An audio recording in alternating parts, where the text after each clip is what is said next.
So what is the deal with episode 119 of Dragon Ball Super? Is it really that bad?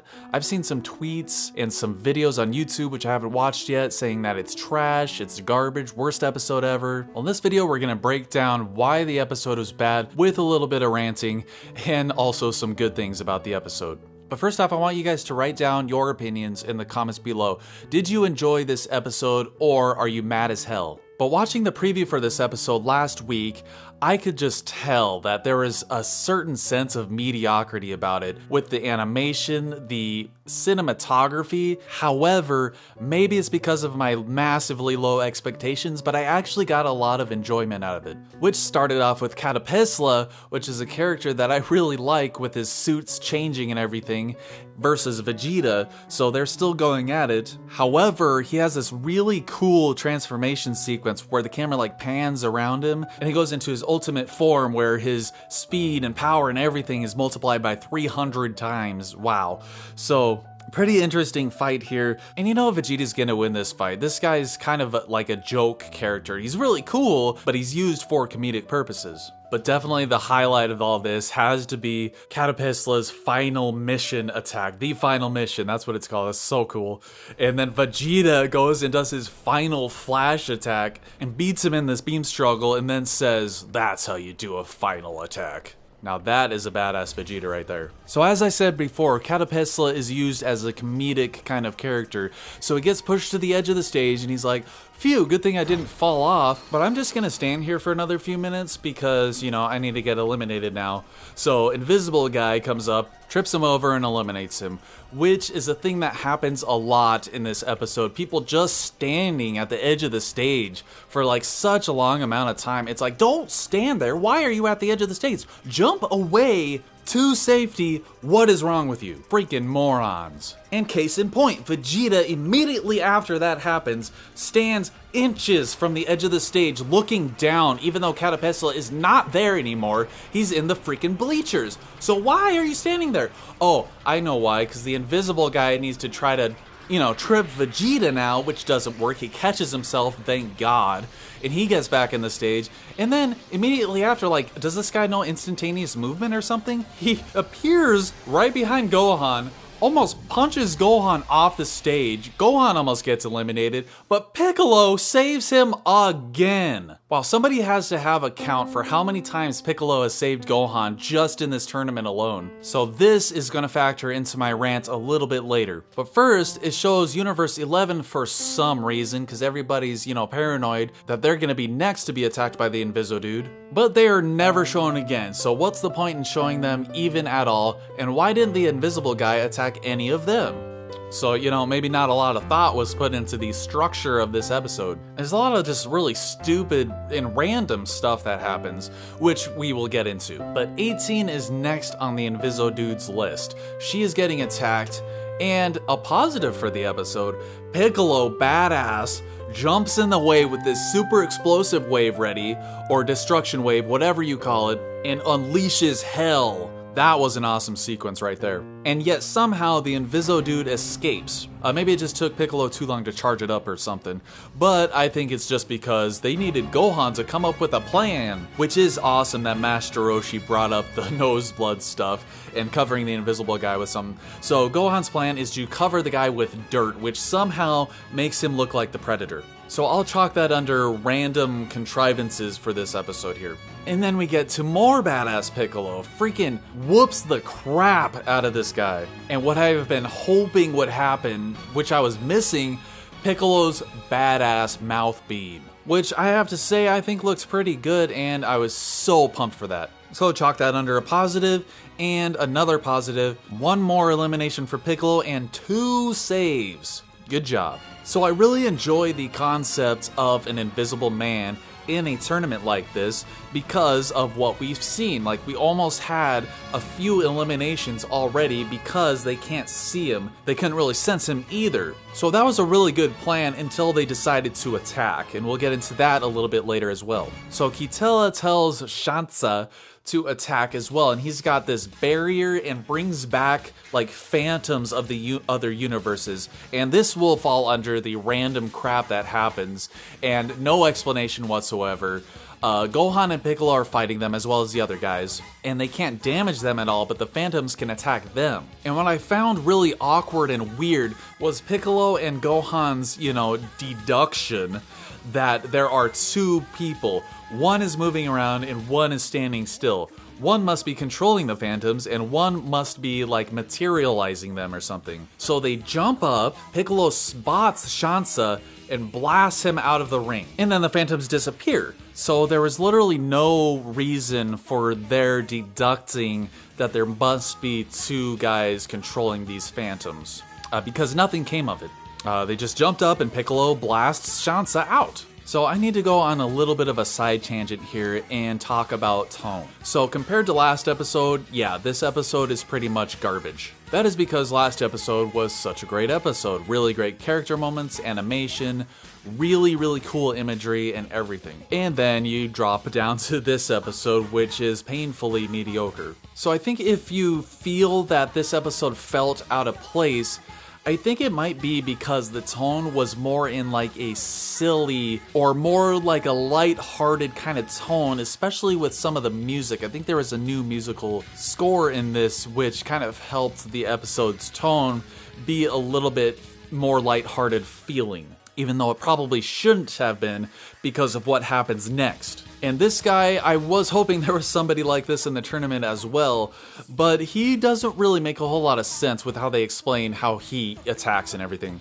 So this guy's name is Domon, and he's the bug guy. I'm just gonna call him the bug guy. So he attacks Piccolo, and Piccolo senses him, blasts where he's at, but doesn't like feel any impact or anything.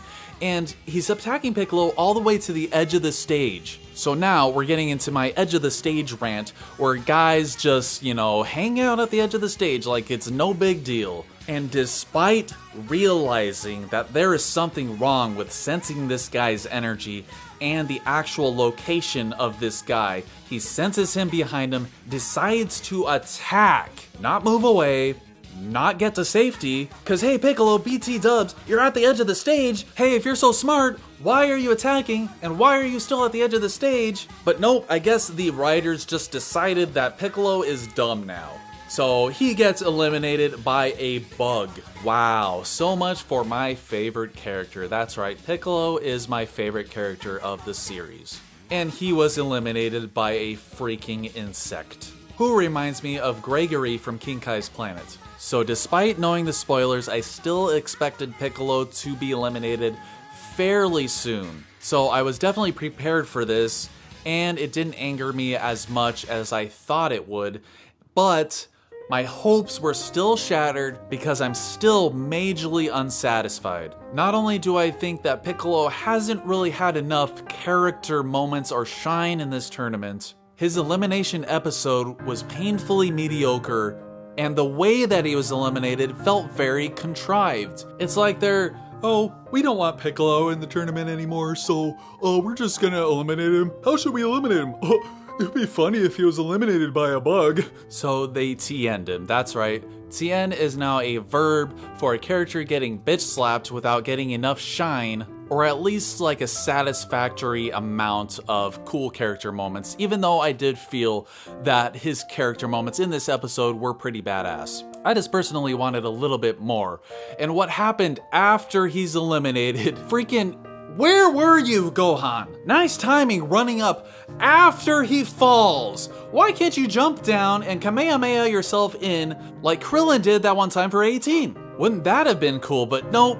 We don't have the imagination for something like that. And we can't just have Gohan saving Piccolo for once. So to end this particular rant, Roshi is the only elimination from Universe 7 to have a satisfactory amount of shine and actually a surprising amount of character moments in the tournament. So moving on, Gohan does not save Piccolo, then 17 is attacked by the bug guy, who Goku saves, which brings me to, wow, guys are just like really easily thrown off the stage in this episode. So I actually felt like Goku and 17's team up was really entertaining against this bug guy. However, the bug guy's energy stuff makes no sense. Like Goku is punching him at like his midway waist level, like how is this guy's energy being projected? Like, is it being projected straight up in like a pillar kind of thing?